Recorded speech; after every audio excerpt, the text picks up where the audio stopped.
I saw my girlfriend's diary left open. What I read changed everything. I took photos and packed my bags and left. 2 days later, she walked into my empty apartment screaming my name. I, 29 male, am a creature of habit. I like my coffee black, my workspace tidy, and my life predictable. Maybe that's why I didn't see this coming, or maybe, looking back, I just didn't want to. My girlfriend Chloe, 27, and I have been together for 3 years. She's vibrant, spontaneous, the kind of person who convinces you to book a flight to somewhere you've never heard of at 2 a.m. I thought she was the beautiful, chaotic yin to my quiet, structured yang. I loved her. I really, truly believed I did. This past Friday, she left for a spa weekend with her friends. She was rushing around, packing her bags, a whirlwind of perfume and frantic energy. I kissed her goodbye, told her to have fun, and settled in for a quiet weekend of project work and video games. It felt normal. Around 8 p.m., I went into our bedroom to grab a charger. That's when I saw it. Her diary. A beautiful leather-bound journal I'd bought her for our 2nd anniversary. It was lying open on her side of the bed, splayed open to a page she'd clearly just written in a hurry. My first instinct was to close it. I'm not a snooper, I believe in privacy, but a few words caught my eye. My name. And next to it, the name Marcus. Marcus is her ex, the one she swore was just a good friend, the one I was always told not to worry about. My stomach clenched into a cold, hard knot. I shouldn't have. I know every fiber of my being screamed at me not to. But I picked it up, and I read. It wasn't just one page. It was months of entries, a detailed chronological account of her entire double life, written in her neat, loopy handwriting. Liam is so wonderfully predictable, one entry read. He'll be working on his stupid design portfolio all weekend. Perfect time to actually have a real weekend with them. That spa weekend? It was a trip with Marcus. The photos of mimosas she'd sent me earlier were from a vacation they took last year. A quick reverse image search on my computer confirmed it. It got worse, so much worse. She wasn't just cheating. She was running a long con. And I was the mark. I was the stability phase. My decent-paying, stable job and my apartment, for which I paid about 70% of the rent due to my higher income, were a convenient launchpad for her. Marcus, a freelance entrepreneur, chronically unemployed, needed time to get his act together, and I was footing the bill for their waiting period. The real kicker was the financial endgame. I'd been saving aggressively for a down payment on a small house. I'd told her about it, excited, showing her listings, planning our future. She'd been so supportive, her eyes wide with feigned excitement. In the diary, she called my dream house the boring beige box. She wrote about how once I hit my savings goal in about 2 months, she was going to convince me to invest half of it, around $30,000, into a boutique marketing agency she wanted to start. An agency that, according to her diary, would be co-owned by Marcus. Liam's such a provider, he'll fall short, she wrote. He'll think he's building a future with me. Once the money is secured in a business account, Em and I can finally get our own place, and I can drop the dead weight. It's a flawless plan. There were details about my family. How she'd charmed my mother, who's been unwell, just to cement her position. She'd described my mom's illness as a convenient way to look like a saint. She mocked a heartfelt gift I'd given her, a framed print of the star chart from the night we met. She said she kept it in the closet and laughed about it with Marcus. I didn't feel rage, I didn't feel sadness. It was like a switch flipped in my brain. The world went quiet and sharp. All the little inconsistencies, the late nights at work, the secretive phone calls, it all snapped into focus with horrifying clarity. I put the diary down.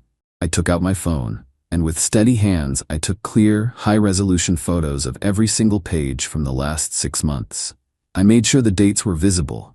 I backed them up to my cloud drive, a separate, secure folder, and then to an encrypted USB stick. That diary was my artifact of truth, and I would not lose it. Then I started packing. Not everything, just the things that mattered. My clothes, my computer and work equipment, my grandfather's watch, the books I loved, the photos of my friends and family. I left her stuff, all of it. The expensive clothes I'd bought her, the jewelry, the furniture we'd picked out together. I left it all, for now. I packed my car methodically. I took a final look around the apartment that was once our home. It looked hollowed out. It felt like a stage set for a life that was never real. I drove to my parents' house, a 2-hour drive. I didn't call. I just showed up. My dad opened the door, saw my face and the duffel bags at my feet, and just nodded, a grim understanding passing between us. He helped me carry my things inside without a word. For 2 days I ignored her texts.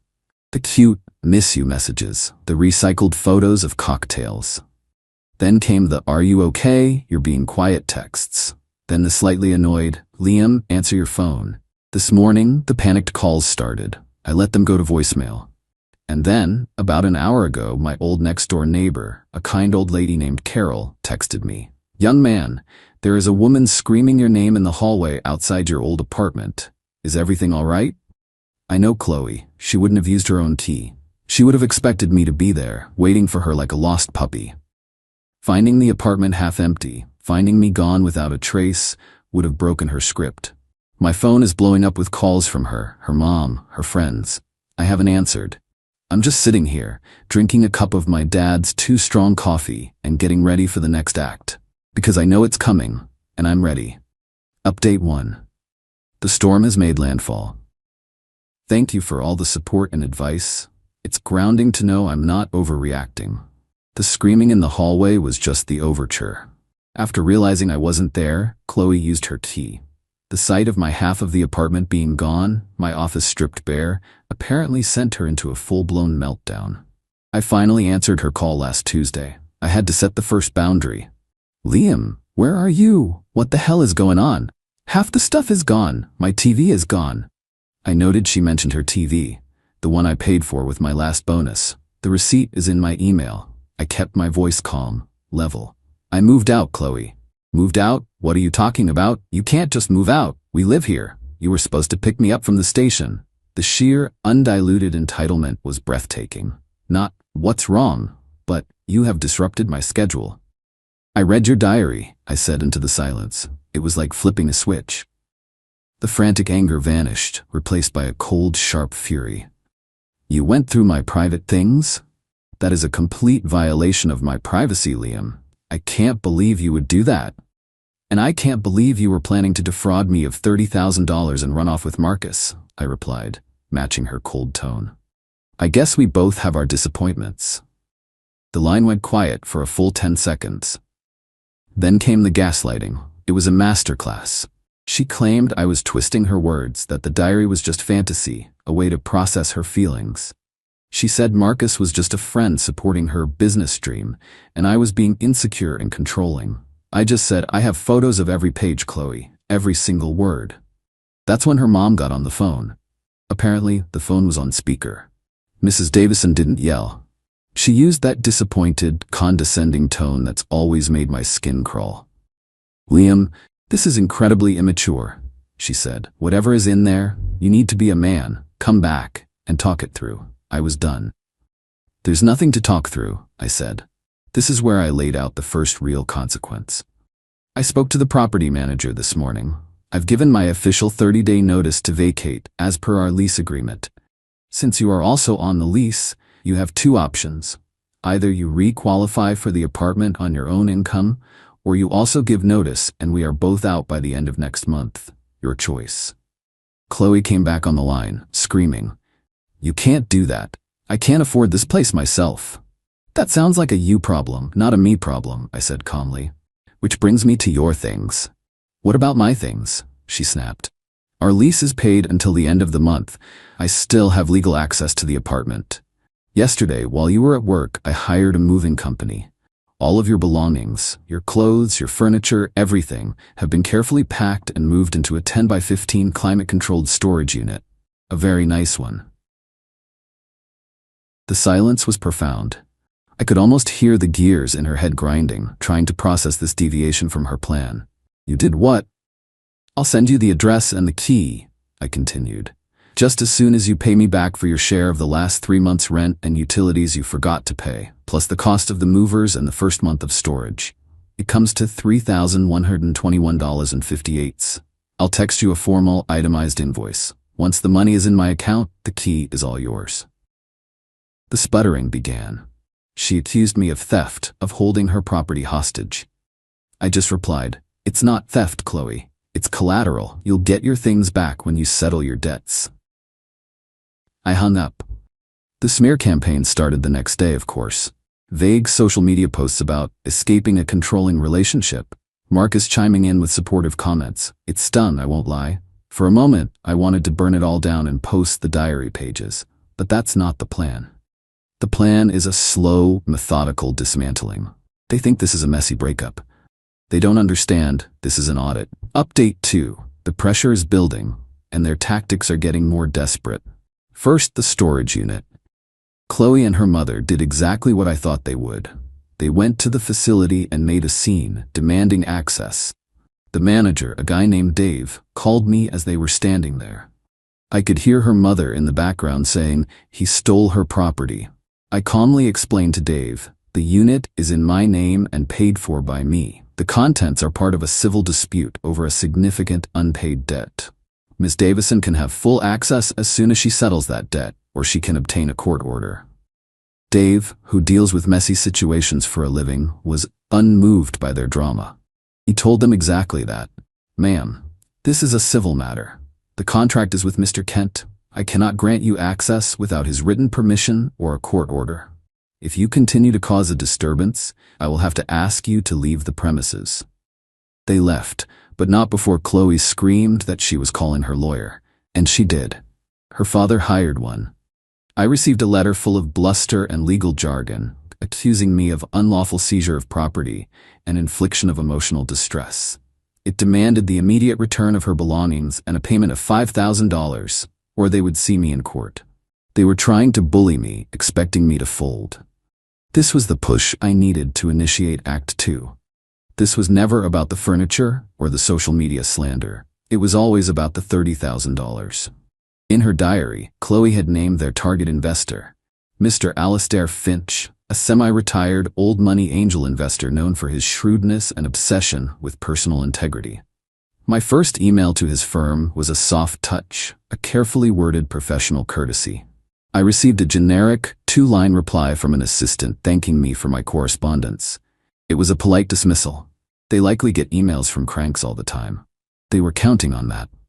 Chloe and Marcus probably laughed about it, thinking the crazy ex had shot his shot and missed. But I had anticipated that. A single email was never going to be enough. I needed to bypass the gatekeepers. I needed to get the physical evidence into Finch's hands. I put the encrypted USB stick containing the high-resolution photos of the diary into a small, padded envelope. I wrote a very short, formal letter. "Dear Mr. Finch," further to my email of date, to which your office replied. "I understand the uncorroborated nature of my claim may have led to its dismissal. However, given the significant financial and ethical implications, I feel compelled to provide the documentary evidence I mentioned.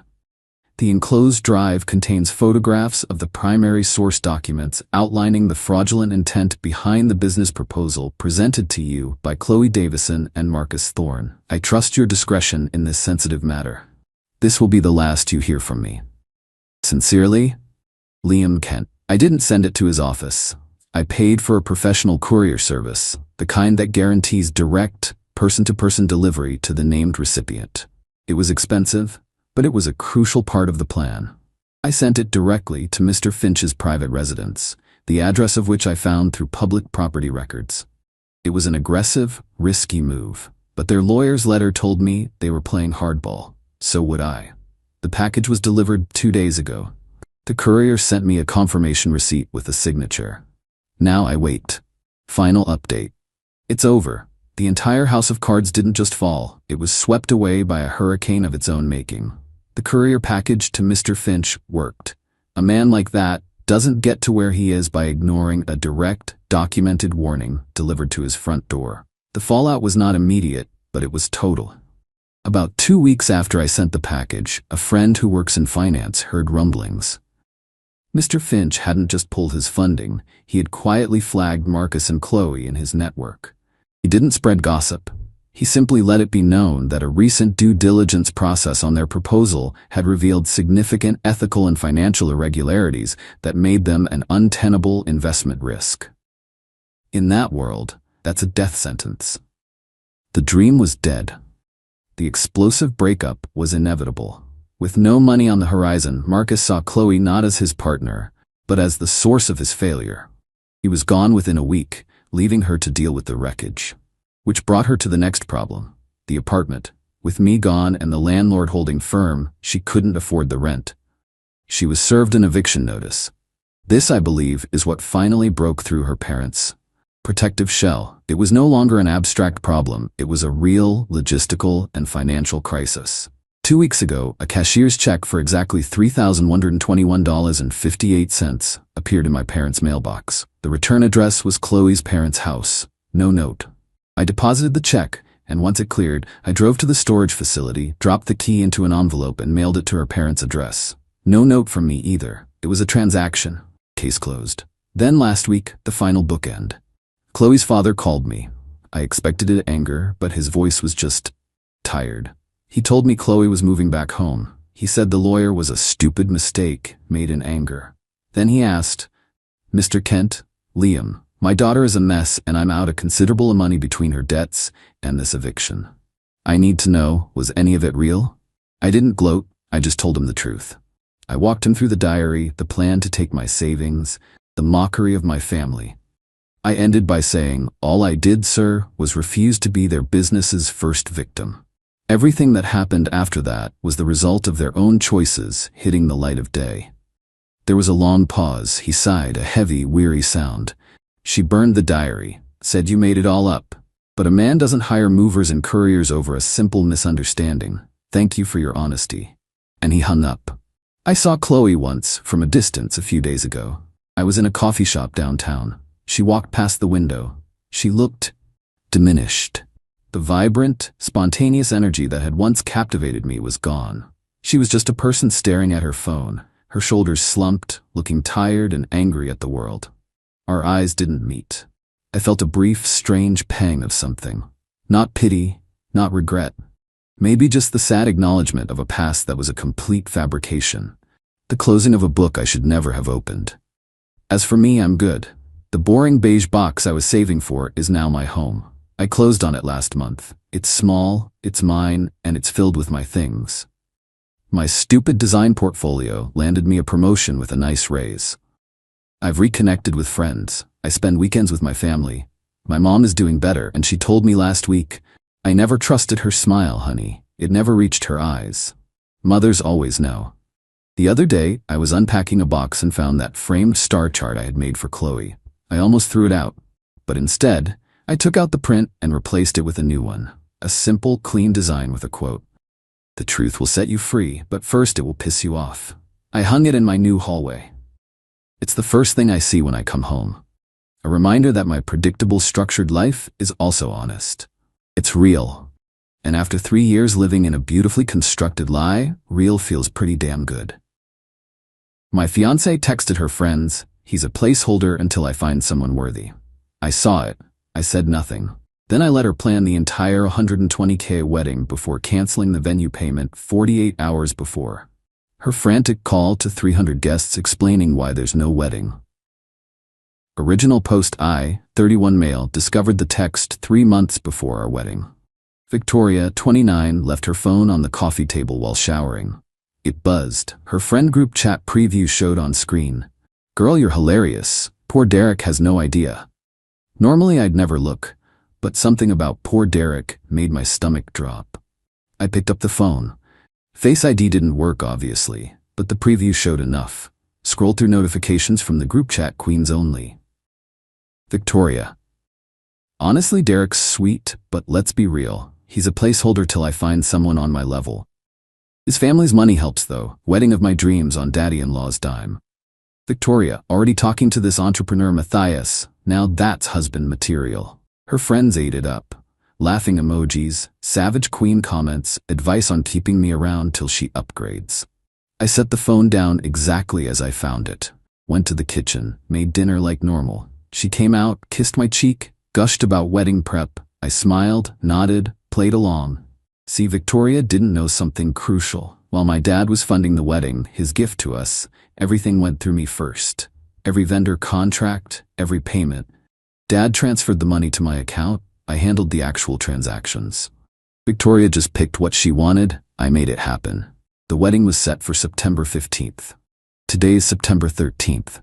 Yesterday, I canceled every single payment that hadn't been processed yet. Venue? Canceled. 48-hour cancellation policy meant full refund. Catering? Canceled. 72-hour policy, full refund. Flowers, photographer, DJ, all canceled. Only lost deposits on the cake and her dress, already purchased. Haven't told Victoria yet. She's at her bachelorette weekend at a resort spa. She gets back tonight. 300 guests are expecting a wedding in 48 hours. There isn't one. Let the games begin. Update 1. She got back from her bachelorette trip at 11 p.m. last night. I was asleep on the couch. This morning, shit hit the fan. 6 a.m. Her phone started exploding. First call was from the venue coordinator. Victoria, hi Michelle. Just checking everything's perfect for Saturday. Miss Victoria, I'm confused. Mr. Derek canceled everything 2 days ago. We've already rebooked the space. The sound Victoria made was indescribable, like a cat being strangled. What? There must be a mistake. No mistake. He canceled and we processed the full refund per our policy. We assumed you knew. Victoria hung up and immediately called the caterer. Same story, then the florist, the photographer. Each call, her voice got higher. Derek! Derek, wake up. I groggily sat up. Morning, babe. What's wrong? Everything's canceled. The venue, the food, everything. Someone canceled our wedding. Oh yeah, I said, stretching. That was me. Silence. The kind where you can hear your own heartbeat. You? What? I pulled out my phone, showed her screenshots of her texts. Placeholder? Really? And who's Matthias? Her face went white, then red, then this weird purple color. You went through my phone? It was on the table. Notification showed. But that's your concern? Not the fact you called me a placeholder? Those were private conversations, jokes between friends. Jokes? You literally said you're using me and my family's money while shopping for my replacement. I didn't mean it like that. You're twisting everything. Am I? Let me read this one back. Derek's basically a golden retriever with a bank account, loyal, simple, and funds my lifestyle. She started crying, not sad tears, angry tears. You ruined everything. 300 people are coming. My parents flew in from Europe. The deposits. Your parents can enjoy their trip, maybe visit some museums, and the only deposits lost were on your dress and the cake. About $3,000 total. Consider it a breakup fee. You can't do this. The invitations are set. My cousins are driving up. My coworkers. Sounds like you better start making calls. She grabbed her phone, then stopped. Wait, how am I supposed to explain this? Tell them the truth, or make something up. Not my problem anymore. This is insane. Over some girl talk? Girl talk where you call me inadequate and discuss my replacement while spending my father's money on a wedding you apparently don't even want. She tried everything then. Tears, begging, threats. Even tried seduction. Seriously, she started unbuttoning her shirt. I just sat there eating cereal. Derek, please, I love you. Those texts were just venting. Every bride gets cold feet. Cold feet is different from actively pursuing another man. Who's Matthias, by the way? Her eye twitched. Nobody. Just someone I met at a networking event. The entrepreneur whose husband material? Stop throwing my words back at me. People say things they don't mean. For 3 months? The texts go back 3 months, Victoria. She switched tactics. Your family will be devastated. Your mom loves me. Already told them. Dad's reaction? Better 3K loss than 120K on a sham wedding. Mom said, and I quote, I never liked her anyway. You told them? When? Last week, after I screenshotted everything and consulted a lawyer about recovering the engagement ring. You want the ring back? It was a gift. Conditional gift in this state, given in contemplation of marriage. No marriage, ring comes back. She threw it at me. Literally chucked it at my head. I dodged. There, take your stupid ring. You're pathetic. This is exactly why you were just a placeholder. There it is. The truth, finally. She started calling everyone then. Her mom, her sister, her bridesmaids. Each call was dramatic. Derek lost his mind. He sabotaged everything. He's having a breakdown. I started a group text to all my groomsmen. Wedding's off. Victoria's been cheating emotionally and planning to leave me after the wedding. Beers at my place instead on Saturday? They all responded with variations of, thank God, bro, and never liked her. The best part? While she was melting down, her friend Jade from the group chat accidentally revealed something golden. Jade. Girl, this is crazy. What about Matthias? Wasn't he gonna be your date to the reception after Derek left early? Victoria. Jade, shut up. Me. Wait, what? Victoria hung up on Jade. You were planning to bring another man to our wedding? No, she's confused. Victoria, you were gonna bring your backup to our wedding reception? She just stared at me, then grabbed her purse. I'm going to my sister's. This isn't over. It's been over since you typed placeholder. But sure, go ahead. She slammed the door so hard a picture fell off the wall. It was our engagement photo. The glass cracked right down the middle. Poetic. Now I'm sitting here, fielding calls from confused relatives, while she's apparently at her sister's house trying to figure out how to explain to 300 people why there's no wedding. My buddy just texted, "Bro, she's posting on Instagram that you had a mental breakdown. Comments are wild." Time to make my own post, I guess. Update 2. The entitlement escalation has been spectacular. First, the social media war. Victoria posted that I had a complete mental breakdown and destroyed our future over my insecurities. Her friends rallied. Comments about toxic masculinity, fragile egos, how I couldn't handle a strong, independent woman. So I posted the screenshots, all of them. 3 months of her calling me placeholder, discussing Matthias, planning to use the wedding gifts to furnish an apartment she'd get after leaving me. Even the part where she calculated how long she'd need to stay married to keep the gifts without looking too obvious. The comments flipped immediately. Her sister Monica called me screaming about airing private business. I reminded her that Victoria started the public narrative. Can't complain when truth enters the chat. But the real entitlement started with the financial demands. Day 2 after cancellation. Legal threat arrives via email. Victoria's apparently hired some attorney, demanding $42,000 for emotional distress, $8,000 for lost wages from dealing with the cancellation, full wedding costs. She claims she contributed nothing, the ring back after she threw it at me, half the value of gifts we'd already received. My lawyer, my cousin Anthony, who does this stuff for real, laughed so hard he choked on his coffee. Sent back screenshots of all texts, proof of her discussing Matthias as her real future, bank statements showing she contributed $0 to wedding, photos of the ring she threw. I filmed her throwing it, actually. State law on conditional gifts. Then came the family assault. Her dad, Roberto, called me. This man's a real estate broker who thinks he's some sort of mogul because he owns 3 rental properties. Roberto, Derek, let's be men about this. You embarrassed my princess. Make this right. Me. Your princess called me a placeholder while spending my family's money. All women say things. You young men are too sensitive. Did all women also plan to bring another man to their wedding? That's nonsense. Check her texts with someone named Matthias. Long pause. Look, whatever happened, you've caused massive embarrassment. The family flew in from Italy. So take them sightseeing. I'm offering you a chance to fix this. Reinstate the wedding. With a woman who's actively pursuing another man? Pass. Then you'll reimburse us for the flights and hotels. No. I'll sue. For what? I didn't force you to book flights. You're making a powerful enemy, son. I'm really not. He hung up. 20 minutes later, Victoria's mom called crying about how I've ruined her baby's life, and demanding I at least pay for a smaller ceremony so they can save face. The friend group went nuclear. These women created a whole Instagram page called Derek the Narcissist, where they posted edited screenshots trying to make me look abusive. Problem? They're idiots. The metadata showed the edits. I reported it, got it taken down in 6 hours. Then came the Matthias revelation. My friend Paul works at the same co-working space as this entrepreneur god Matthias.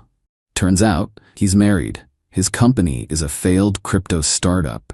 He's been stringing Victoria along for months with zero intention of leaving his wife. His actual wife is pregnant. I didn't even need to expose this.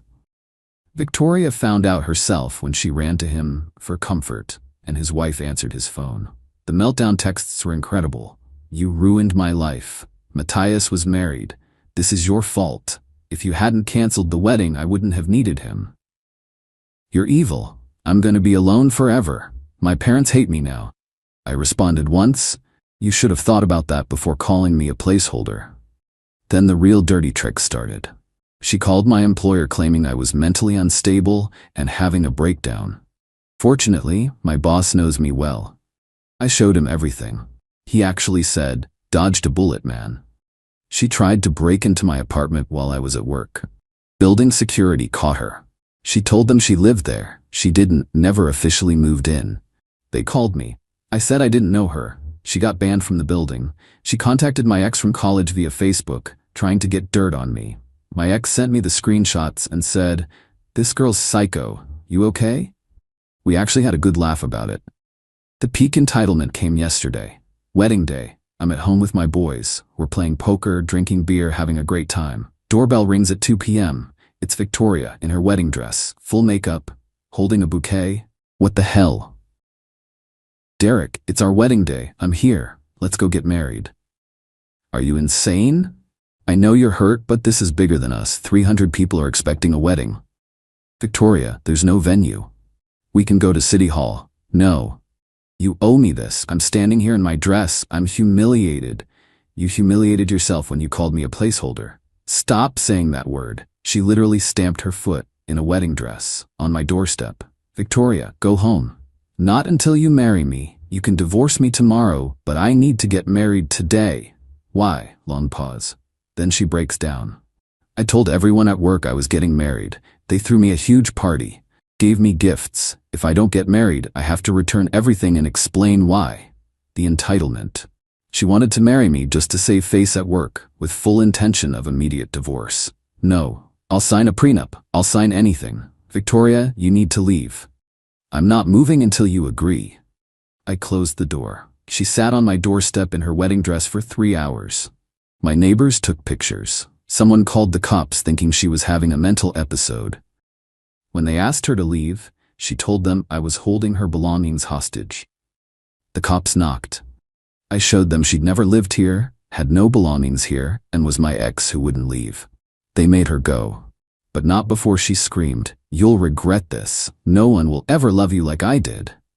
My buddy Tyler yelled back, "That's the point." Final update. It's been 3 weeks since the non-wedding. The fallout has been educational. Victoria's work situation imploded. See, she'd been telling everyone she was marrying into money, apparently promised several co-workers jobs at my dad's company. He owns a construction business. When no wedding happened and she had to return gifts, questions started. Someone found my social media post with the screenshots. HR got involved when they realized she'd been lying about basically everything. She wasn't fired, but got demoted from her sales manager position to regular sales. The humiliation was apparently unbearable. She quit. Matthias' situation got worse. His wife didn't just find out about Victoria, she found out about 3 other women. She's divorcing him and taking him for everything. He tried calling me actually, wanting to commiserate about crazy women. I told him to lose my number. Roberto's threats came to nothing. Turns out when he consulted a real lawyer, not his golf buddy who knows law, he was told he had 0 case. They still lost about $4,000 on flights and hotels. He sent me a long email about honor and family that I deleted without reading. Victoria's friend group turned on each other. Jade felt guilty and sent me more screenshots showing Victoria had been planning this for over a year. Before we even got engaged, she'd literally accepted my proposal knowing I was temporary. The other friends turned on Jade for betraying the sisterhood. Their group chat imploded. 2 of them reached out to apologize to me, saying they didn't know how serious it was. My dad was my hero through this. When Roberto tried to badmouth me at their mutual country club, Dad stood up in the middle of the dining room and announced, "My son dodged a bullet. Your daughter is a gold digger who got caught. The wedding money I saved will fund his new business instead." About that, yeah, I used the would-be wedding money to finally start my own consulting firm. Something I'd put off because Victoria always said it was too risky and I should stick to my corporate job. Turns out she just wanted the steady paycheck. The ring? Sold it. Used the money for a trip to Japan I'd always wanted to take but Victoria said was boring. Had the time of my life. Posted photos of me actually happy. She commented, "Must be nice spending our wedding money on yourself." I replied, "My wedding money? There's no our anymore." She deleted her comment. Last I heard through the grapevine, she moved back with her parents, working retail at a department store, telling people I ruined her life over a misunderstanding, started a blog about surviving narcissistic abuse that has 12 followers. Still single. Shocker. Calling yourself too good for everyone doesn't attract partners. The most satisfying moment came last week. Ran into her aunt at a coffee shop. She said, "You know, we all saw it. How she treated you. We're glad you stood up for yourself. Roberto and Patricia needed to see who their daughter really is." I'm doing good. Business is growing. Dating someone new, very casually, taking it slow. She actually knows the whole story. Found it refreshing that I didn't just take disrespect. The wedding venue? They sent me a thank you card. Apparently, the couple who took our spot had been waiting for a cancellation at that location for 2 years. They had their dream wedding because I canceled mine. Funny how that works. My disaster became someone else's fairy tale. Victoria sent one last text yesterday. "I know you hate me, but I want you to know you taught me a valuable lesson about honesty and respect. I'm working on myself." I didn't respond. Some bridges, once burned, don't need rebuilding. The best revenge wasn't the canceled wedding or the public humiliation or her job loss. It was simply refusing to be anyone's placeholder. It was choosing self-respect over saving face. It was 300 people learning exactly who Victoria really was, not through my words, but through her own. Thanks to everyone who reached out with support. To the guys going through similar situations, trust your gut. When someone shows you who they are, believe them the first time. Don't wait for 3 months of screenshots like I did. And if you're someone's placeholder, make room for someone who sees you as the destination. Peace out. P.S. The cake was delicious. My boys and I ate it during our poker game. Worth every penny of that lost deposit.